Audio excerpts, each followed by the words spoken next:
Roblox. It's a global phenomenon, a digital playground where millions of kids and adults create, explore, socialize. But behind the blocky avatars and user generated games lies a much darker reality, a world of controversy, exploitation, and a company that seems to be at war with its own community. Today, we're diving deep into the troubled world of Roblox, from its humble beginnings to the scandals that threaten to bring down this gaming empire. Welcome back to the channel. Before we get into the dark side of Roblox, let's take a look at how it all began. Roblox was created by David Baszucki and Eric Castle in 2004. Their vision wasn't initially about gaming, but about education. They wanted to create a platform where users could learn about physics and engineering by building and experimenting in a 3D space. The first prototype was called Dynablocks. Pretty cool name. After a beta testing phase in 2005, it was renamed Roblox. In the early days, Roblox was a small community of creators and players. The platform was built on the idea of user generated content, giving players the tools to create their own games and experiences. This open ended creativity was the key to its success. By 2013, the Developer Exchange Program, or DevEx, was introduced, allowing creators to earn real money from their in game creations. This turned Roblox into a viable career for many young developers and fueled an explosion of new content on the platform. Fast forward to today, and Roblox has over 50 million experiences, a thriving virtual economy, and a user base that rivals some of the biggest names in gaming. For years, reports have surfaced about the dark underbelly of Roblox. One of the most notorious issues is the prevalence of condo experiences, which are essentially virtual sex games. These games, with names like Hugger Pass, a Smash or Pass Simulator, and Meep City, which hosted a simulated orgies, have been a persistent problem on the platform. In these spaces, user from Roblox, are you serious? Users can engage in inappropriate and often explicit roleplay, a shocking reality for a platform marketed as a safe space for children. Yeah, it's definitely not true. The problems don't stop there. The in game currency, Robux, has been used by predators to groom and exploit children, offering it in exchange for inappropriate favors. An investigation by an Australian online safety organization revealed just how widespread this issue is, with many children reporting being offered free Robux to move conversations to other platforms like Snapchat or TikTok. Wow, definitely be careful. Despite these alarming issues, Roblox's response has been heavily criticized. CEO David, in response to parental concerns in the UK, controversially stated, "If you're not comfortable, don't let your kids be on Roblox." What is wrong with this guy? This hands off approach and the company's sole response to moderation reports have led to accusations prioritizes user growth and profits over child safety. This brings us to the story of a YouTuber named Schlepp, a creator who decided to take matters into his own hands. Schlepp's, quote, To Catch a Robloxian series was dedicated to exposing predators on the platform, who would use decoys to engage with suspected predators, gather evidence, and then hand it over to the police, leading to the arrest of 6 individuals. You would think Roblox would support these efforts, right? Wrong. In August 2025, Roblox sent Schlepp a cease and desist letter, threatening legal action and banning all of his accounts from the platform, bro. Their reasoning?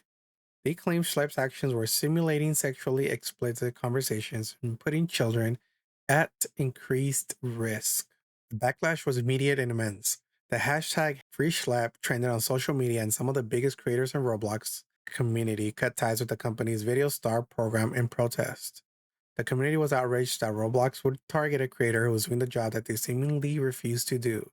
The Schlepp controversy was a tipping point, leading to a firestorm of negative attention for Roblox. The state of Louisiana filed a lawsuit against the company for child endangerment and its stock value plummeted by over 12 billion in a matter of days. Good for them.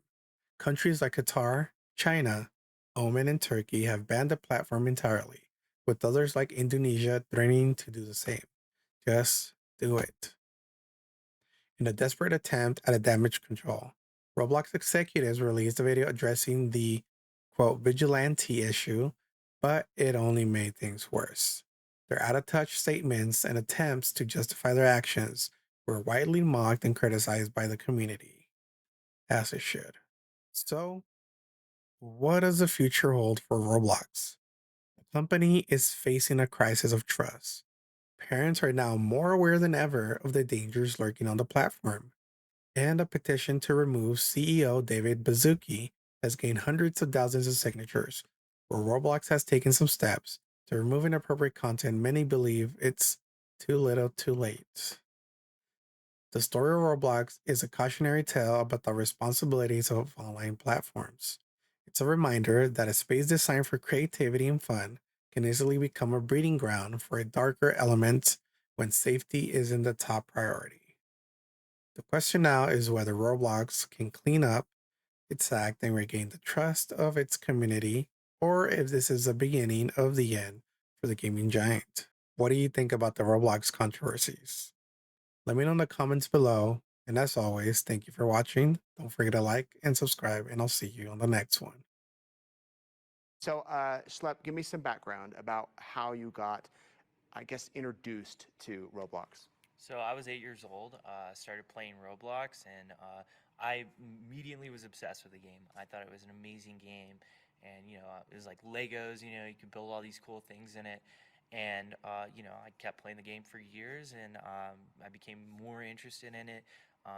They have a very educational aspect to it with programming and building games and stuff like that. So that very much intrigued me.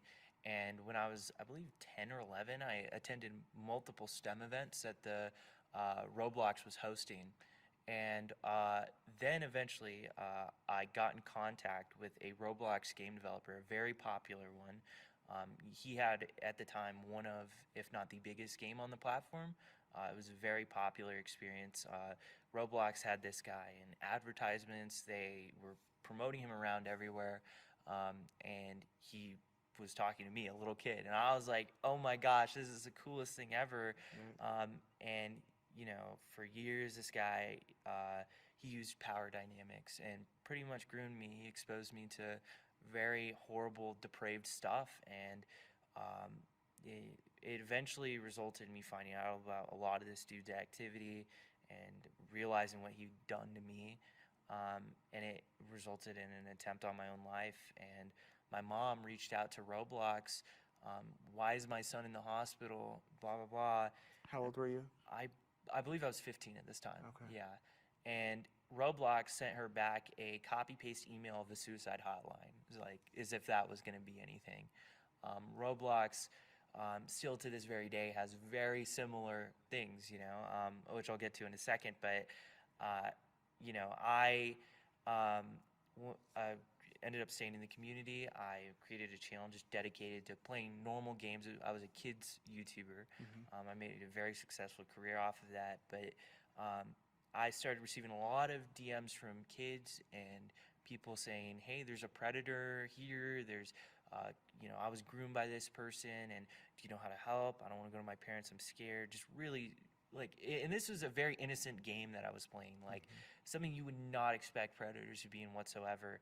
And eventually, I created my channel I have now, Schlepp, and I started out me just talking about Roblox news, and my thing just blew up. I mean, it was just this predator in the community. There's this game developer who's grooming kids. There's this guy here, he groomed me. And I started covering a lot of the predator stuff that was happening on Roblox. And eventually, it got to a point where I was getting so much, I just decided to make an account and start investigating it on my own. So many tips from people saying the same thing's Yes. happening to me. Yes. Kids. Like overwhelming. Like I was genuinely baffled at what I was getting. And, I created an account, and one of the first things that I saw was a child pornography exchanging community on this children's game, on a children's game where people were exchanging child porn for Roblox's currency. And, I started doing these investigative videos on Roblox where I would make like an account and like try to talk to these people and make they were almost like PSAs, like this is on Roblox right now. And eventually I got in touch with some predator catchers, and they taught me how to predator catch, and I learned everything. And that's what I started doing. I started creating decoy accounts and talking to predators, and we would these were predators within the Roblox community who thought they were talking to children, and they specifically said, I want to meet up with you in real life to have sex. And then we would show up in person. They think they're meeting a child. You'd go. In some instances, yes, not all of them, but a lot of times I was just behind the scenes, like, coordinating everything, getting it all together. But yeah, I have been for multiple of these Roblox catches, but I mean, yeah, these dudes got arrested. We got 6 arrests in, I believe, 10 months on Oh my Roblox gosh. people. Yeah, and one of them actually, today, I just found out, got a guilty plea. So our first conviction of a Roblox predator. Wow. Yeah. That's incredible. Okay, so there's going to be people watching that say, one, what is Roblox? And two, okay, my kids say they're on Roblox, but they have their own server. Therefore, predators can't get in. Is that true? How does it all work? So, for one, Roblox, there's a lot of parents who let their kids on Roblox, and I'm not out here telling people like Roblox is like something that you're a horrible parent if you let your kids on Roblox or something like that. I'm not saying that at all. I'm saying you definitely should be supervising your kids if they're playing on Roblox, and obviously look into the safety features the platform has, and there's stuff like disabling chat that I think parents really need to do. And obviously be logged into your child's account, see what games they're playing, see what people they're interacting with, and ask questions. And probably let your kids know, hey, if someone messages you weirdly online, tell me, like let me know. We're not here to judge, or this is very important you do that.